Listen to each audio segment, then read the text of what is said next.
朋友们好，今天是10月2号星期六，欢迎来到远见快评，我是唐晋远。大家都知道，我这段时间呢，本来一直都是每逢周一、周三还有周五固定的出视频的。今天之所以要临时的增加一次直播呢，当然就是因为傅政华落马这件事情了。因为这件事情呢，在大陆它实在是太热了，它已经热到不但无数对傅政华的公安恶政深恶痛绝的大众百姓在拍手称快。就连中共的司法公安系统内的大量的基层人员，他们也都纷纷在微博微信发帖，大声的叫好，堪称是一个奇观了。就说一个人他可以活成这么敌对的双方都巴不得他倒台的这种程度呢，也算是难得一见的人生奇遇了。所以今天呢，我也不得不来和大家凑个热闹。傅政华落马，他为什么引起这么大的反响呢？原因其实非常多，我们大致的归纳一下呢，就可以看到，至少有5大谜团导致他为什么会那么的受关注。第一个呢，就是孙立军在9月30号被公布了号称是中纪委史上最严厉的双开通报以后，仅仅2天隔了，傅政华就在北京时间的10月2号上午的11点被宣布落马。所以这样的一个时间点，这样的操作方式，它带来一个最直接的后果，就是几乎所有人都在猜测这个傅政华案与孙立军案是否是有关联的呢？第二个呢，就是傅政华他曾经有担任中央610办公室的主任，那么在他之前已经有李东生、孙立军、滕波等人都有落马，他们都曾经有担任了中央610办公室的主任或者是副主任。这个是再一次的凸显这个被党内公开称为是死亡职位的这么一个职务它的特殊性。那么为什么会出现这样的现象呢？这背后它有一个什么样的内在的政治逻辑呢？第三个谜团呢，就是傅政华他是震惊国际社会的那个709维权律师群体迫害案的直接的责任人。这个人呢，为人心狠手辣，手段残忍狠毒，是地地道道的一个酷吏。那么现在傅政华落马被抓呢，他就等于是上演了一出活生生的现代版的请君入瓮。尽管很多人呢也都不喜欢习近平的很多左倾的政策，但是看着他把傅政华这样的酷吏打手投入到深牢大狱里面去，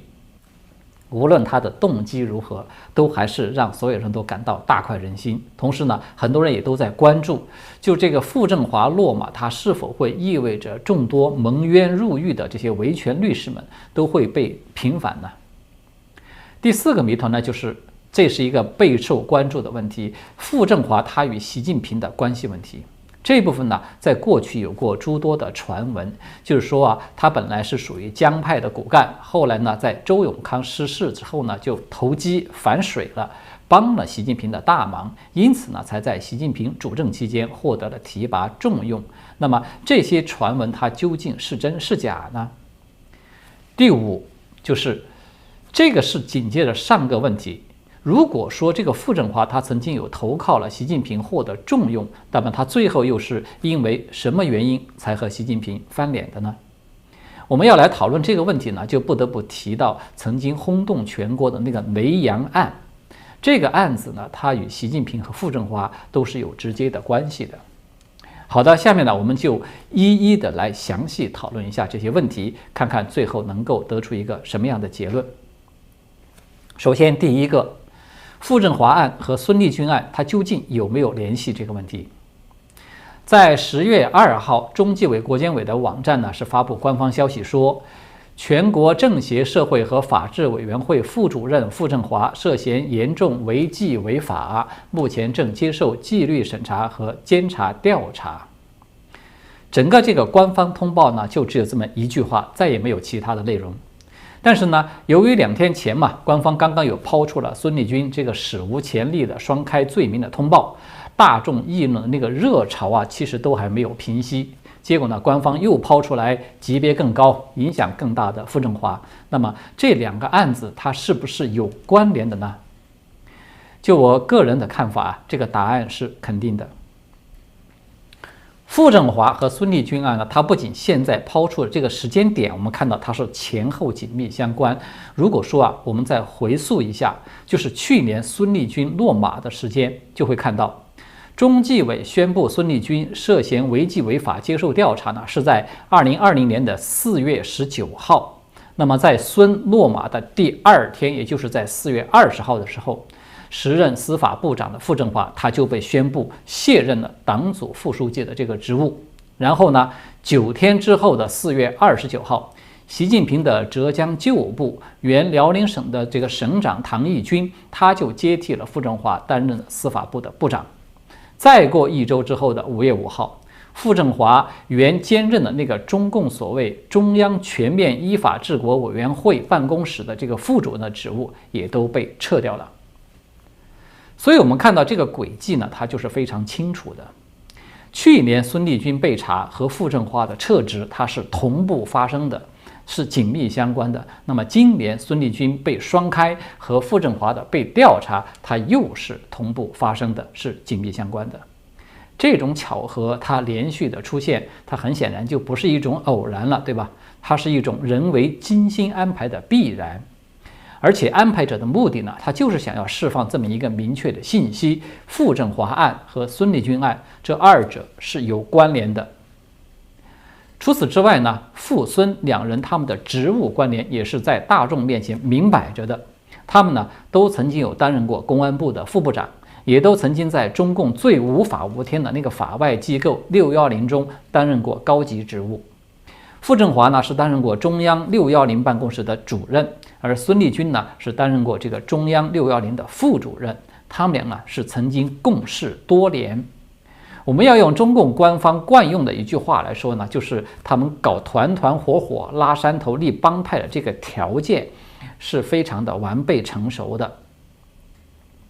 此外呢，还有一个非常重要的信息，就是傅政华落马以后啊，大陆一家媒体叫做财经的，这家媒体就迅速的进行了报道。那么这家媒体的记者呢，他们从一名匿名的内部人士就了解到说，在10月1号公安部有召开关于孙立军案的一个会议的时候，曾经有点名提到了傅政华。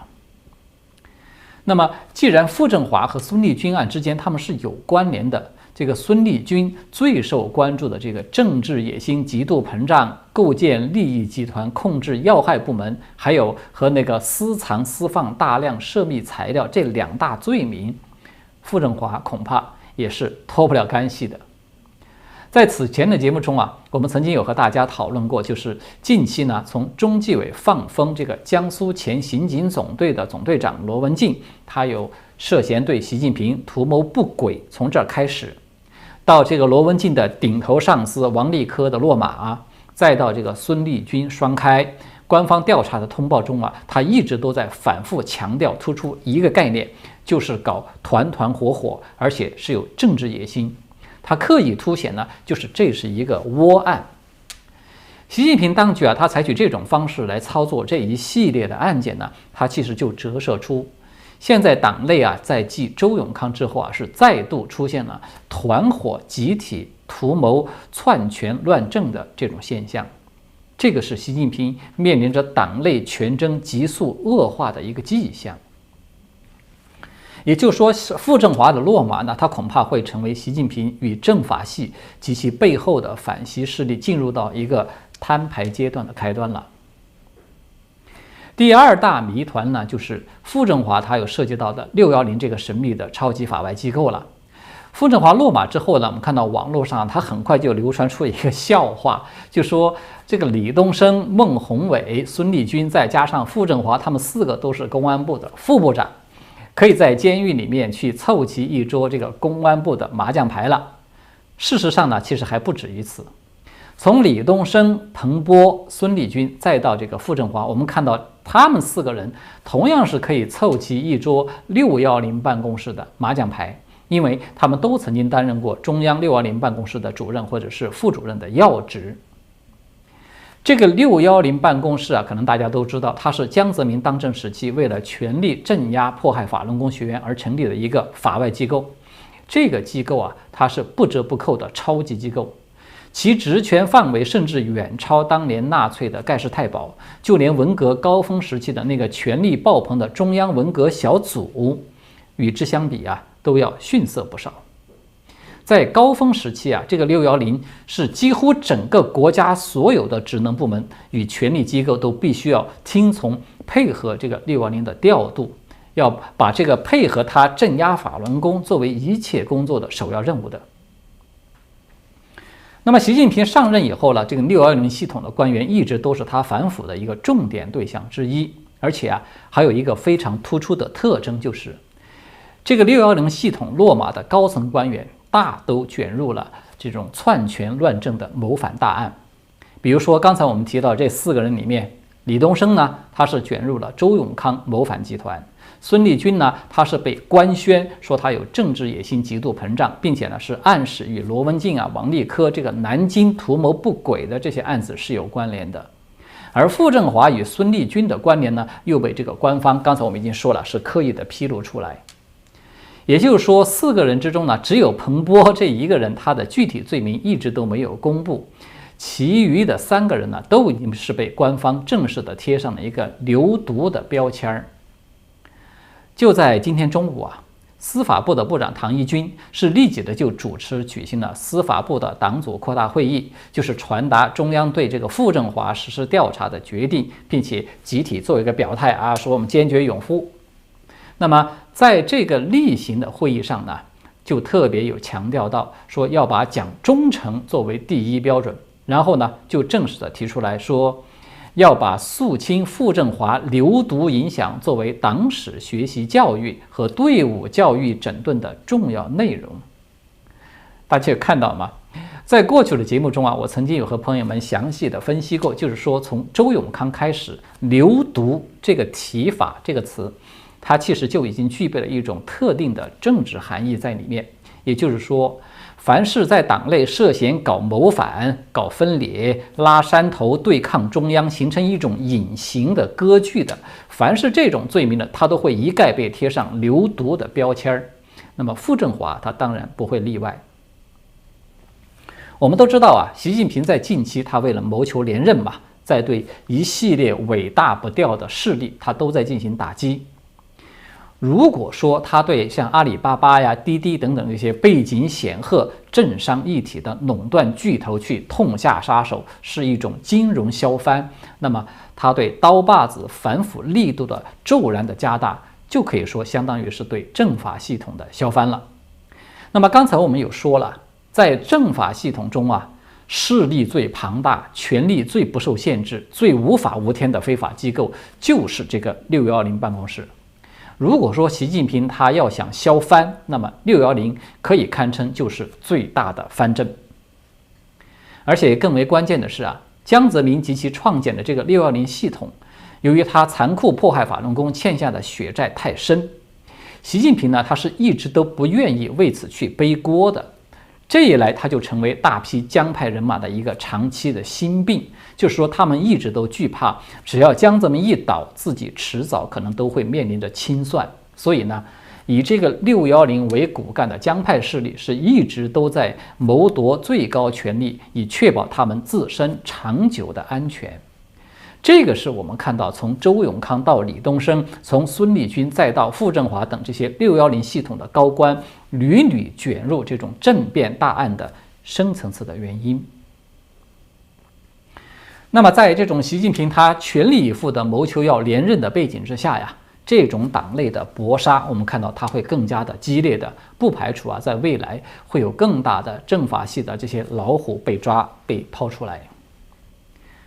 那么第3一点呢，就是这个傅政华尚未落马的时候呢，其实已经就有大量的信息显示，从2015年的7月9号起，在大陆发生的震动国际社会的那个维权律师大抓捕的事件，也就是709事件呢，它背后的操刀手呢，其实就是傅政华。这个709案呢，它前后有牵连了逾300多名维权律师和维权人士。对整个大陆社会一度备受关注的维权运动是形成了一种毁灭性的打击，它在国际社会的影响是非常大的。一直到今年的7月份呢，美国国务卿布林肯他都还在公开的发表一份声明，就是呼吁中共释放那些被拘押或者是监禁的相关人士，并且呢对这些人权捍卫者表示自己的敬意。那么傅政华落马以后呢，大批的维权律师以及法律界的人士，我们看到都纷纷的出来发帖表示庆贺，也有不少的律师表示说自己愿意去充当傅政华的辩护律师，以此表达自己维护这种法治的决心不改。当然了，我们从这个话题它就可以延伸出来一个问题，就是那么是不是因为抓捕了一个傅政华，当初那些诸多被非法拘押囚禁的维权律师们就都会被平反，甚至说大陆的法治环境有可能会因此而得到改善呢？我相信大多数的看法可能都会和我一样，都不会太乐观的。因为中共所谓的依法治国，它其实一直都是依党治国，是以严治罪的。这一点呢，从中共建政的第一天到现在，它从来都没有改变过。像什么王立军孙立军傅政华他们这一类的酷吏打手在中共的体制中，它可以说是周期性在批量制造的。今天抓捕了一个傅政华，这个系统中它其实仍然还会有千百个傅政华的存在。尤其是像709案这样的一个大案，傅政华他其实只不过是按照上层的指令在行事的，他的目的呢是要在意识形态领域清洗改革开放以后日益壮大的一个公民意识和法治意识。你抓了傅政华，我们看到整个社会他现在依然在继续的倒退，越来越走向那个文革化，这个趋势我们看到它其实是不会变的。那么第四一个谜团呢，就是关于傅政华与周永康还有就是习近平的关系了。过去的相关的传闻是非常的多，它大体上呢就是说，这个傅政华原本呢他是江派的骨干嘛，也是周永康的亲信部下。但是呢，在周永康的谋反计划败露以后呢，这个傅政华他就进行了一次巨大的政治投机，就是他反水了，去向习近平告密。其中标志性的事件呢，就是令计划的儿子那个法拉利车祸事件。这个事件呢，它一直是被视为周永康与令计划结盟的一个关键点。而傅政华呢，他正是因为把这个内幕去密告了习近平，而获得了后者的信任。在当时其实还有更戏剧性的流言在这个传播，就是说这个傅政华他反水之后呢，就开始去秘密的调查周永康，而周永康呢有不止一次意图要对习近平实施暗杀等等，结果都被傅政华是及时的获知了情报，阻止了。因此呢，他对习近平可以说是有救命之恩云云。当然，这些说法呢，它已经有一点接近于是小说了，实在是又是难以查证，所以呢，我们就是姑妄听之即可。至于说傅政华他反水了这个周永康，这个消息虽然它也是无法查证，但是呢，我个人认为它是比较靠谱的，因为作为周永康曾经的亲信部下，傅政华他的确是在周永康倒台以后我们看到他不但没有受到这个流毒的牵连，被调查了，或者是被边缘化等等，他反而是意外的获得了习近平的重用。他不但反过来直接的去负责调查周永康一案，还一路升官，做到了公安部的党组副书记兼常务副部长的位置，同时是享受了一个正部级的待遇。那么这样反常的一个现象，它唯一的合理的解释，它就是傅政华他的确有做出某种特殊的贡献，他才有可能获得如此的回报。那么这里呢，他就带出了一个关键的问题，就是说，是不是傅政华他出卖了周永康，他也就意味着背叛了自己曾经的政治靠山整个江泽民的派系呢？恐怕还不一定。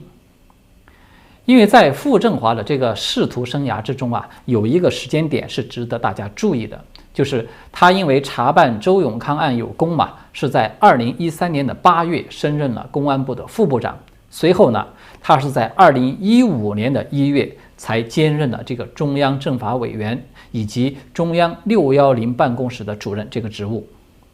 所以我们就看到这个轨迹呢，它非常清楚地显示出来，就是傅政华他虽然有出卖了周永康，但是他并没有失去江派的信任，否则他绝不可能坐上610这个江派权力版图中第一重要的位置。在中共的官场中，我们都知道有很多人他的政治派系的背景都是模糊不清的，就是争议非常大。但是呢，有一条是比较肯定的，就是能够稳坐610办公室核心位置的这个人，他一定是江派的骨干。这个是江泽民维持他最大的政治遗产的核心资源。所以这样一来呢，它就直接涉及到我们刚才在开头的时候提到的第5点，也就是说，那傅政华他为什么要和习近平最终闹翻脸呢？其实我们从刚才提到就是610这个因素来看呢，它是不难理解的，因为这个就意味着习近平并没有真正信任过傅政华，习近平对他的重用只不过是利用他来以毒攻毒而已。